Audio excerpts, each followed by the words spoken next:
Assalamualaikum warahmatullahi wabarakatuh. Kembali lagi dengan saya, Fajar Pradana, pada seri belajar rekayasa perangkat lunak. Pada video kali ini, saya akan membahas mengenai pemodelan dalam mengembangkan perangkat lunak.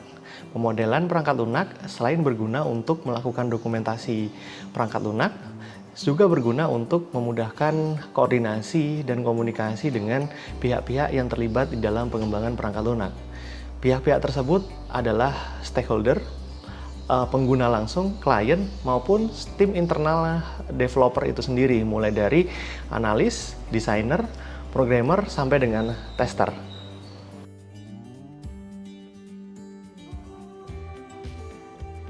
Model merupakan representasi abstrak dari perangkat lunak yang akan dibuat oleh tim developer. Tentu saja representasi ini bertujuan untuk memudahkan pemahaman dari semua stakeholder yang terlibat di dalam pengembangan perangkat lunak. Dari keseluruhan fase pengembangan perangkat lunak atau siklus hidup pengembangan perangkat lunak, model akan terlihat di fase-fase awal, yaitu di fase analisis kebutuhan dan perancangan perangkat lunak. Di fase analisis, kita nanti akan mengenalnya dengan pemodelan kebutuhan, sedangkan di fase perancangan, itu akan disebut sebagai pemodelan perancangan.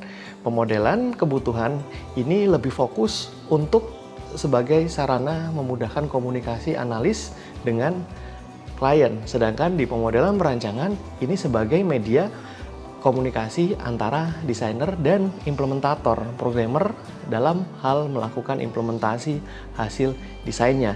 Jadi, model ini memiliki kelebihan bisa dibangun atau bisa dibentuk sesuai dengan point of view yang berbeda. Ketika kita akan berbicara dengan klien, kita bisa menyusunnya menjadi pemodelan kebutuhan yang tentu saja diagram-diagram yang akan ditemukan di situ akan lebih mudah dipahami oleh orang awam sekalipun. Sedangkan di pemodelan perancangan, kita diperlukan untuk membuat sesuatu yang lebih spesifik dari sekedar diagram yang ada di pemodelan kebutuhan, karena seorang implementator atau programmer membutuhkan hal yang spesifik, tidak hanya sekedar what tapi how, bagaimana requirement yang ada di pemodelan kebutuhan itu dispesifikkan di fase pemodelan perancangan.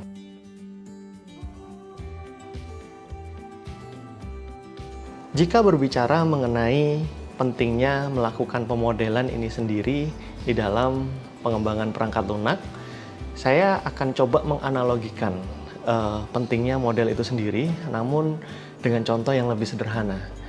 Bayangkan Anda saat ini akan membuat sebuah pesawat yang terbuat dari kertas. Apa yang Anda lakukan? Yang Anda lakukan adalah mengambil kertas, kemudian melipatnya sedemikian rupa, kemudian setelah menjadi sebuah pesawat, Anda akan coba menerbangkannya.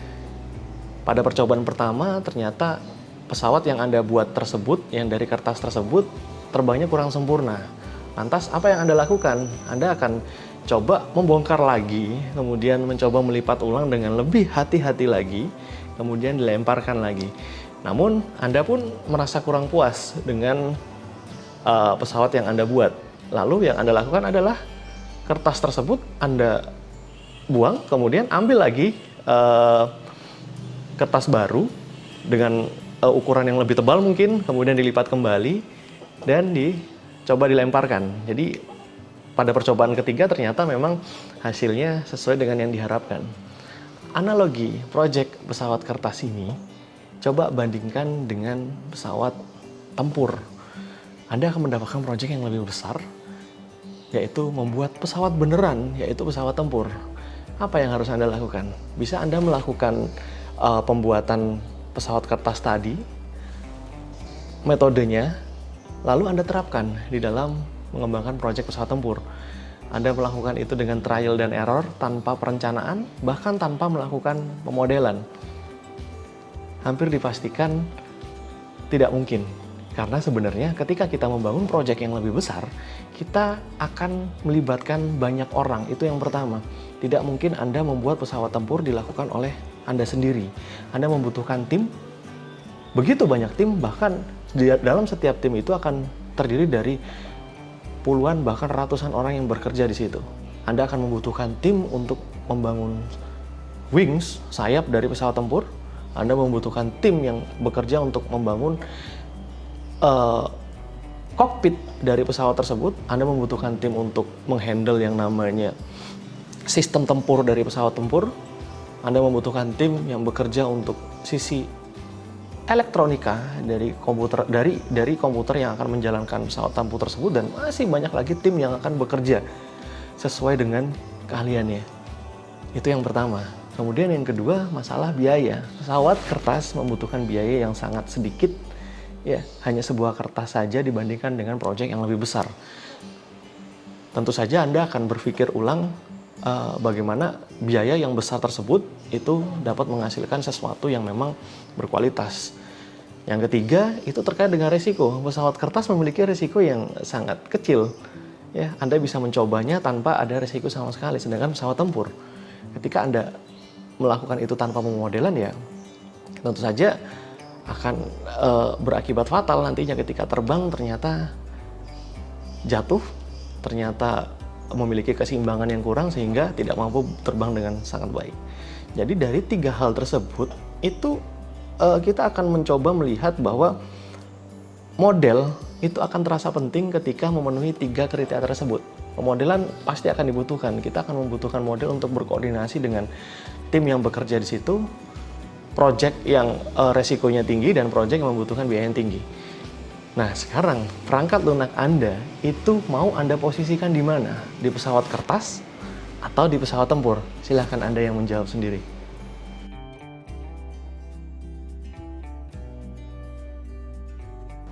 Pada fase analisis dan perancangan, kita sebenarnya nanti akan membuat model.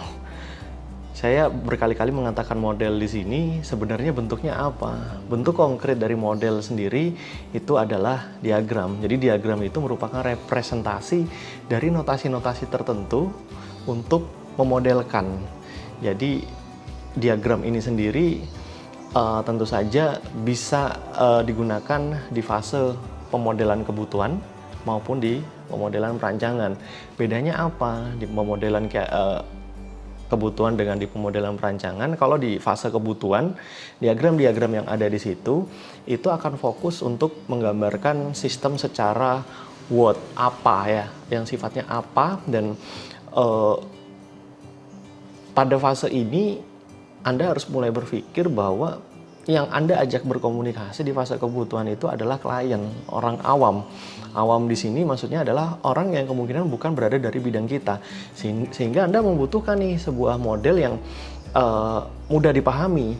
Jadi contohnya nanti kalau di fase pemodelan kebutuhan itu adalah diagram yang relatif lebih sederhana. Ada use case diagram, ada use case skenario, ada data flow diagram atau DFD, dan masih banyak lagi nanti diagram yang akan kita pelajari.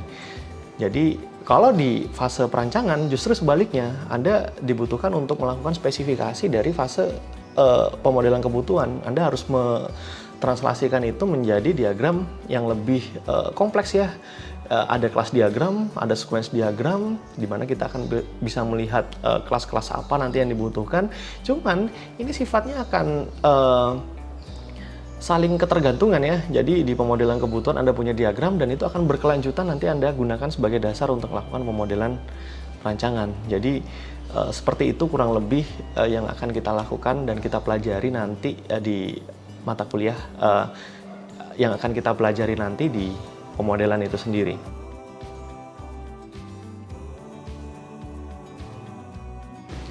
Jadi model itu pada prinsipnya dia bisa dibuat sesuai dengan point of view yang berbeda. Bisa dilihat dari sudut pandang yang berbeda.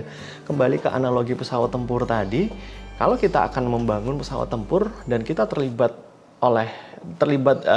dengan banyak tim di situ, ada tim teknisi, ada tim yang khusus untuk bicara aerodinamika, tim yang bekerja mengenai kelistrikan, tim yang bekerja mengenai kokpit dari pesawat, dan masih banyak tim yang lain. Berarti kita harus membuat model dari berbagai macam penampakan tersebut.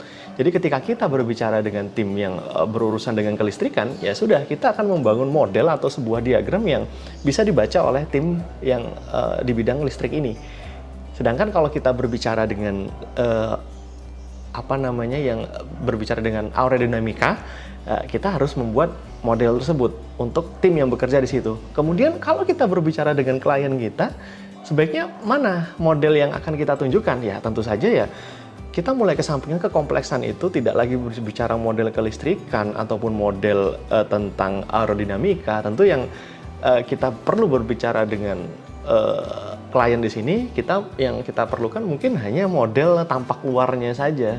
Bagaimana sih kita bisa membuat pesawat ini bentuknya seperti apa luarnya, sayapnya bentuknya seperti apa, jumlah rudalnya ada berapa, itu mungkin akan lebih pas. Jadi diagram atau model tersebut itu bisa dibuat sesuai dengan peruntukannya, mulai dari yang general lalu kita bisa spesifikan.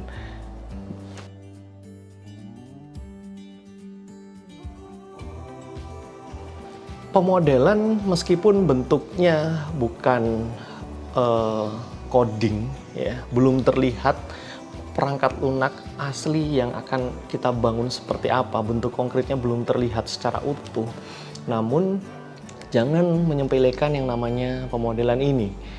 Kualitas dari keseluruhan proyek perangkat lunak itu bisa dipupuk sedari awal. Jadi bisa dikatakan ketika pemodelan yang kita buat itu memiliki kualitas yang buruk, perangkat lunak pun nanti ketika akan diimplementasikan, di coding maksud saya, kemudian diuji serta diserah terimakan ke pelanggan, itu akan kemungkinan buruk juga. Jadi kualitas itu bisa dilihat dari seberapa baik model yang Anda bangun. Tingkat maintainability, tingkat kemudahan di dalam melakukan perbaikan perangkat lunak, penambahan fitur ke depannya. Ketika perangkat lunak sudah dipakai, kan sangat mungkin dilakukan penambahan fitur. Ya, pelanggannya requirement-nya bertambah, ya, setahun 2 tahun digunakan, itu diperlukan penambahan fitur. Itu siapa yang mendesainnya? Bukan programmer yang melakukan ini. Ya, analis dan desainer ini, pemodelan itulah yang nanti menentukan seberapa baik tingkat maintainability. Ingat, untuk melakukan maintainability yang dibutuhkan hanyalah dokumentasi, bukan baris kode, tapi adalah dokumentasi yang baik. Ketika dokumentasi atau model, sedangkan dokumentasi itu isinya adalah model. Jadi kalau model Anda itu memiliki kualitas yang buruk, ya jangan harap perangkat lunak Anda itu mudah untuk dilakukan maintenance ya. Lalu pemodelan yang berkualitas seperti apa? Saya akan menyampaikan ada 3 parameter kualitas. Yang pertama itu disebut sebagai kualitas sintaksis, kemudian kualitas semantik, dan yang ketiga adalah kualitas pragmatis. Kita bahas satu persatu. Yang pertama adalah kualitas sintaksis atau sintaks ya. Jadi kalau kita coding, itu kita juga ada sintaks coding. Di pemodelan itu pun kita juga punya yang namanya sintaks. Sintaks itu adalah penulisan. Jadi di pemodelan itu kita mengenal dengan yang namanya bahasa pemodelan. Di coding kita juga mengenal dengan bahasa pemrograman. Jadi kalau Anda coding ternyata kurang titik koma, berarti nanti akan muncul error biasanya, syntax error begitu kan ya. Tapi kalau di pemodelan itu juga ada, namanya adalah bahasa pemodelan. Bahasa pemodelan yang populer salah satunya adalah contohnya Unified Modeling Language atau bahasa pemodelan Unified. Di situ terdapat berbagai macam diagram dengan notasi-notasi yang berbagai macam pula, sehingga nanti kalau Anda menggunakan bahasa pemodelan tersebut, ya sudah, Anda sesuai standar yang ada di UML tersebut. Ketika Anda di situ melihat ada aktor direpresentasikan seperti gambar orang, seperti itu ya sudah, jangan dirubah. Atau Anda menggunakan menggambar kelas diagram, bahwa di kelas diagram itu notasinya adalah berbentuk kotak persegi begitu, ya sudah, gunakan. Jadi ketika Anda melakukan kreativitas di situ dengan orangnya diganti dengan notasi segitiga ataupun lingkaran, berarti secara kualitas sintaksis Anda kurang, ya, tidak tercapai. Kemudian yang kedua itu disebut dengan kualitas semantik, makna. Saya akan mencontohkan di gambar ini ada sebuah use case diagram yang berasosiasi dengan satu use case di situ, kemudian di bawahnya akan ada generalisasi dengan aktor ya. Aktor utamanya disebut sebagai mahasiswa, kemudian aktor yang di bawahnya turunannya itu disebut sebagai aktor dosen. Kalau Anda melihat di sini, mahasiswa itu bisa menginisiasi fungsionalitas dari sistem, yaitu melihat mata kuliah. Dosen itu kan juga bisa melihat mata kuliah di dalam sebuah sistem e-learning. Lantas, apakah kita bisa menarik garis dari dosen ini ke mahasiswa? Dalam artian bahwa dosen akan menurunkan sifat dari mahasiswa. Jadi otomatis ini memiliki fungsionalitas melihat materi. Secara sintaksis ini benar, ya. Secara sintaks ini benar bahwa bisa diturunkan, ini namanya aktor generalisasi. Namun secara makna ini yang keliru. Jadi dosen pada kenyataannya apakah seorang mahasiswa? Kan tidak. Dosen ini adalah aktor sendiri, sehingga meskipun di sini itu memiliki fungsionalitas, bisa men-trigger fungsionalitas lihat materi, namun ini kalau Anda tarik ke atas, ya ini menandakan bahwa dosen itu adalah mahasiswa, padahal bukan, ini adalah orang yang berbeda. Jadi secara semantik ini masih kurang baik. Kemudian yang ketiga itu adalah pragmatis. Pragmatis ini sebenarnya pada akhirnya nanti model yang Anda buat itu harus mudah untuk dipahami.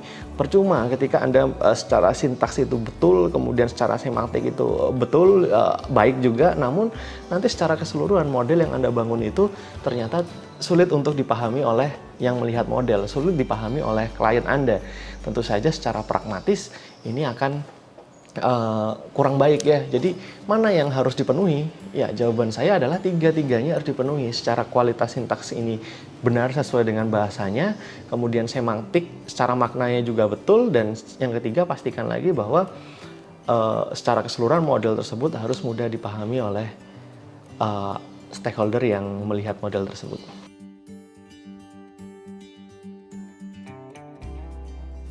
Anda harus ingat bahwa di dalam melakukan pemodelan itu akan sangat tergantung dengan teknik pemodelan yang Anda gunakan. Saat ini yang paling populer itu ada dua jenis teknik pemodelan, yaitu teknik pemodelan klasik atau berorientasi terstruktur, begitu ya. Kemudian yang kedua itu disebut dengan berorientasi pada objek. Jadi yang pertama itu terstruktur, dan yang kedua adalah berorientasi objek. Masing-masing pendekatan di sini memiliki diagram yang berbeda-beda juga. Jadi Anda memilih jalur yang mana. Dan ini pun nanti akan menentukan di fase codingnya, pada fase implementasi. Kalau Anda menentukan bahwa saya memang nanti implementasi dengan pendekatan objek, ya, object oriented programming, ya berarti jalur yang Anda gunakan adalah jalur berorientasi objek. Di situ ada object oriented analysis untuk memodelkan di fase kebutuhan, dan object oriented design untuk memodelkan di fase desain. Sedangkan kalau di pendekatan terstruktur, nanti Anda misalnya codingnya dengan coding secara terstruktur, ya, menggunakan bahasa C ataupun PHP dengan yang terstruktur, berarti dari awal Anda harus menggunakan pendekatan terstruktur. Jadi antara dua pendekatan ini nggak bisa saling lompat, ya.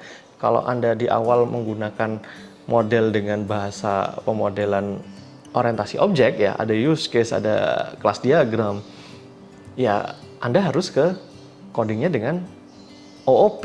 Nggak bisa lantas Anda menggunakan bahasa C di situ, karena ya kembali lagi ada kelas diagram di situ.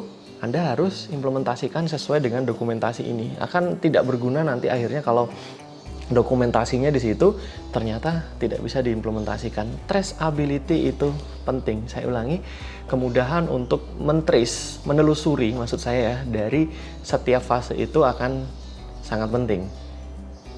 Akan tidak berguna ketika Anda membuat dokumen namun ternyata itu tidak bisa ditelusuri di implementasi. Ya sama saja, berarti Anda melakukan implementasi yang tidak sesuai dengan perencanaan. Demikian video kali ini mengenai konsep pemodelan.